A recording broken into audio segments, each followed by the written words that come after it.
Alright, so I just finished Final Fantasy VII Remake Friday night, well, Saturday morning, and there are a lot of takes and impressions floating around out there, and justifiably so. Everybody has their own opinion on this game. I feel like this game nailed everything it needed to and went in a direction that it needed to. I thought this game was fantastic. I thought this game was amazing. It was an unbelievable experience. The most unbelievable gameplay experience I've ever had. Not trumping the original Final Fantasy VII, but adding to it. This is an addition to that experience. Because, and this is a review, this isn't like my thoughts so much on the ending, but this, after thinking about it for a couple of days, this is kind of a sequel to Final Fantasy VII. I'll get into that when I do my thoughts on the ending video, but this is the review, so I think Final Fantasy VII Remake, after playing it, should have been called something else, though. It's not, it's definitely not a remaster, and that's not what I wanted. That's not what 90% of you wanted. But it's not truly a remake either. It's a retake. It's more of like another take. Final Fantasy VII retake. You know what I mean? Getting right into it, they drop you right in the junk. You know what I mean? They drop you right into it, just like the original. The opening cinematic. It's like a movie. It's like a movie. It's absolutely incredible. It's like you're watching Final Fantasy VII the movie when this thing starts up, with the music and the way the credits come in, and you're soaring through Midgar. It's showing a lot of the upper plate, not all of it, but it's showing a lot of the upper plate. It's basically showing you the setting, the venue of the game. You know what I mean? As the credits start to roll. This game, I would say this game makes Midgar a character. This video game makes Midgar a character. Almost kind of the starring character is the city. I think that was one of the goals of the production team when they did this. So, right from the jump, the art and presentation, off the charts. Just stellar. Art presentation, 10 out of 10. Art presentation, 11 out of 10. The art in this game is amazing. The design, and yeah, there were some pre-rendered backgrounds, but who cares? It was gorgeous. It was gorgeous. It added to the feel, added to the setting, added to the emotion of the game. So that is what you want your art and your level designs and stuff to do, is to add a level of depth, especially if it's a role-playing game. It needs to engulf you in the story. Now, yeah, there were some textures that had some issues loading and stuff like that. That's stuff that can be fixed with a patch, so I don't care about that. Because I was so lost in the story and the character and the tale and the different directions the tale was already going from chapter 2, So that was one of the things that really struck me right off the bat, was the art and level design. The characters are fantastic in this game. It's another 11 out of 10 situation. I enjoyed all the extra aside stuff with Avalanche and some of the other members of Sector 7. I gobble that stuff up. I eat that stuff up. That's why I play role-playing games. It's for the stories and the characters. It is my preferred storytelling medium. And you cannot tell a story without characters. The more characters, the better. So I loved it. I saw some people kind of complaining that there was too much side stuff with characters and things like that. It's a role-playing game.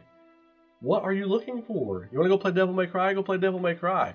I love Devil May Cry 5. But if that's what you want, you should have known that's not what you're getting into here. So, and then some people complain about the combat. Anyway, this isn't about that. I enjoyed the hell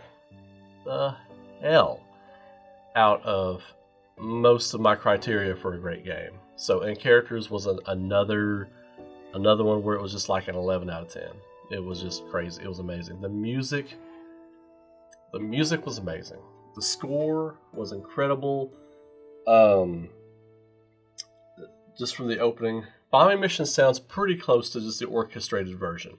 It's very close to the orchestrated version. Not much change there. But then when you get in there, and the Mako reactor music, the boss battle themes, the different takes on the different themes throughout the game, all the different takes on Aerith and Tifa's themes, especially when you go back to the ruined Sector 7 and the low-key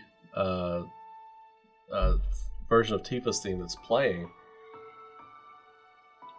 As soon as I heard that start playing, I was floored. I was like, oh, is this real?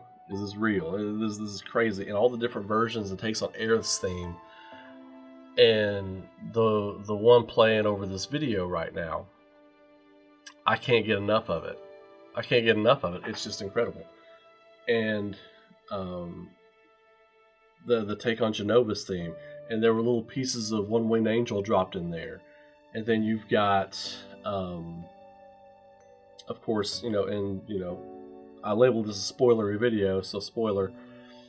When you battle Sephiroth at the end, and it goes into One Winged Angel, and then it drops the the whole game. Going back to kind of characters for a minute, the whole game. What did I tell you? The one aspect I wanted them to nail about this game. Oh wait, horror. I wanted them to nail the horror aspect of this game. Sephiroth is portrayed as a horror villain. He is not a high fantasy villain. He is not a sci-fi guy. He's not like a psychological, not just psychological. He is horror. And those sections where Cloud is struggling to walk, and you can hear Those Chosen by the Planet playing, and it's Sephiroth beckoning to Cloud. He's drawing Cloud nearer. That was such good psychological horror right there. They nailed it. When I first saw that in Chapter 2, when everything turned, the fire and devastation from the sector turned into Nibelheim, and he was dealing with that, and then he comes to Sephiroth, and then later in the Shinra building when you're navigating through Hojo's lair, and Hojo's lair was horror. You know what I mean? When you're navigating that, and it happens again. They bookended the tale. It happens at the beginning of the tale. It happens when you're heading toward the resolution of the tale. Beautiful. Just beautifully executed horror. I loved it. That was one of the highlights of the game for me, was those segments. And then when his character arc for the game crescendos at the end of the game, when you battle him, it starts playing those little hints of One Winged Angel. It starts playing the strings, and then it drops the choir and the full 130-piece orchestra, and it's horror. It has a horror tone to it. Get out of here, man. Get out of here. They nailed it. That was when the game apexed for me. Like when the choir comes in, bum, bum, that's when the game was on. I was on top of the mountain at this point. I ascended about 10 feet above the peak of the mountain. That was where the game apexed for me. That was the spiritual moment. So yeah, the music is incredible, and there's so many other tracks. The take on Don Corneo's theme was great. All the up-tempo versions of the different battle musics for the areas, fantastic. Gameplay was a sort of a mixed bag for me. And the only reason, the battle system and the materia and stuff, that's all great. I loved that. I loved just how technical you had to be with things, and how strategic you had to be with everything. That added a real level of depth for me for the battle system. Battle system was great. The boss battles felt organic. They felt natural, and not one of them really felt the same to me. So that was fantastic. I think the one aspect of gameplay for me, and I know this is a PlayStation 4 hardware limitation, there were big areas where it felt like there should be something there. Like you travel to an out-of-the-way spot, and you don't always have to have a treasure reward or something like that, but have some monsters to fight if you want to grind, and there was just nothing there. There was just nothing there. The long hallways and things like that, and I get that it was so the game could load the next area so you didn't have waiting and loading screens. I get that, and I appreciate that. But it would have been nice to have like some little monsters to fight here and there, like especially the section between Sector 7 and Wutai, or not Wutai, Sector 7 and Wall Market. That's the section that really stands out in my head. But there were many sections like that in the game, especially in Shinra Building. There were a lot of sections like that. But you know, everything else outweighs the negatives with that. That was kind of a thing, and then all of the chase sequences, like, you know, for me, one of the big ones was when you were chasing the what is it called, the Abzu Shote, the little Abzu baby, when he steals Leslie's key and you're chasing him through the sewers. I felt that was a little unnecessary. You know, there are other ways you could have got us to the Abzu and Baby Shotes fight. I liked the design of the Baby Shotes or the Abzu Shotes. I thought those were great. I thought they looked great. It was fun fighting them, but chasing it around, you know, especially when you're chasing one, you think you're after that one little thing, and then you kill a few of them. And you're like, oh well, I must have killed it. And I walked back to the door. I was like, wait, I don't have the key. What happened? And then people in my chat were like, oh, you didn't kill the one you needed to get. And I started getting frustrated. at that point. So just the hallways and some of the silly chase stuff that wasn't necessary in there. Now the side story stuff that had a payoff, like when you have to go do this for this person, do that for that person, and go kill these monsters. I'm all about that. It's a JRPG at the end of the day. You're going to get stuff like that, and I enjoy things like that. There was only one herding cat mission. There's only one herding cats mission, and I'm fine with that. 2 herding cats missions, it may have made the negatives list, but it didn't. So, gameplay for me, if you take all those things into account, not just like fighting in battles, but actual playing the game and getting through things, that is where the game kind of hits like the 8 out of 10 area for me. What keeps it from being a 7 out of 10 for me as far as gameplay goes is the amazing combat, the amazing battles, and the amazing use of the materia system, and the weapon upgrading ability. I love that you can upgrade your weapons how you want for a situation, and then you can go back and if you got if you've got Chadley around, you can reset all of your points and rebuild it how you want for that situation. That's great. That's amazing. And I know there's probably other games out there that have done it like that, but I haven't played them, so it's new to me. So I thought that was amazing. So gameplay is right around at 80% just because of the long hallways and stuff like that. And again, I get why they had to do it. But so, and then ultimately, story, incredible. Story's incredible. I love the direction they're taking with basically the hard reset of the events of Final Fantasy VII. They gave you kind of some of the high points and the high story beats from the first game. They let you see the Forgotten City with Aerith praying. They let you see a lot of the things that happen in Cloud's flashbacks, flash forwards, or whatever you want to call them. And then you had the big Genova battle, and then with the Genova music playing, and then you had the big Sephiroth battle with the Sephiroth music playing.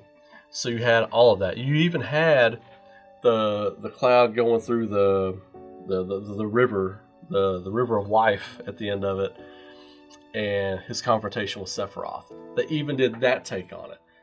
And then that was like the devs saying, okay, here's everything. Here's a lot of the things you loved about the original story. We're going to pack them into this game.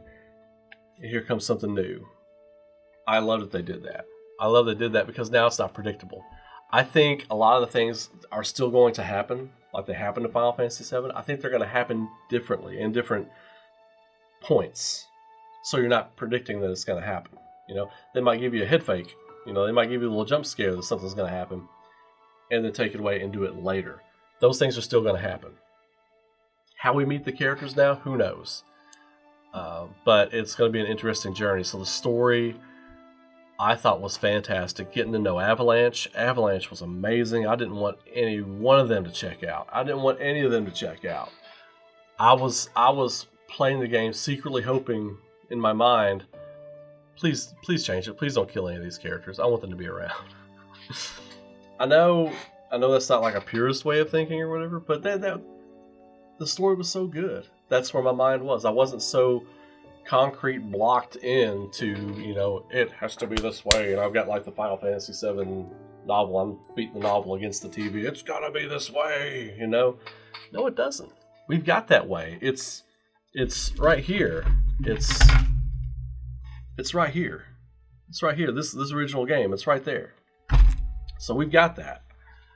I'm happy they're doing something new. I thought this was amazing. That's my review. I thought this was an amazing game. I can't wait to play through my hard mode playthrough. It might be a little bit. I started it. I got through chapter 2. It is hard. It is hard. The enemies hit harder. You don't hit as hard. And you can't use items. That's basically my summation of hard mode so far. But I hope you all enjoyed the game as well. I know a lot of people didn't. That's fine. You got your opinion. I loved it. And it seems like the majority of my community loved it. So, that's right where we're at. So, on to game 2. On to game 2. And on to platinuming this game and the original Final Fantasy VII. I still have to do those two things. But anyway, I'll keep it there. There is a video coming on my thoughts on the ending. And you don't want to miss that. Because I think I don't know. No one knows. Unless you're behind locked doors at Square Enix. But I'm pretty sure I know where this thing's going. And I haven't watched anybody else's reviews or anything of this yet, so if other people have speculated as I have, cool, you can let me know in the comments when you watch the video. But this is a unfiltered,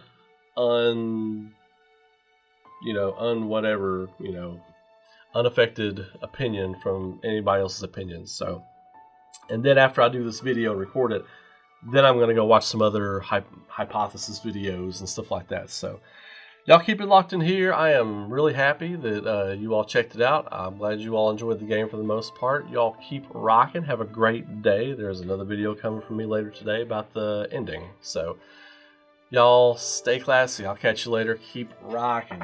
Be safe out there. I'll see you soon.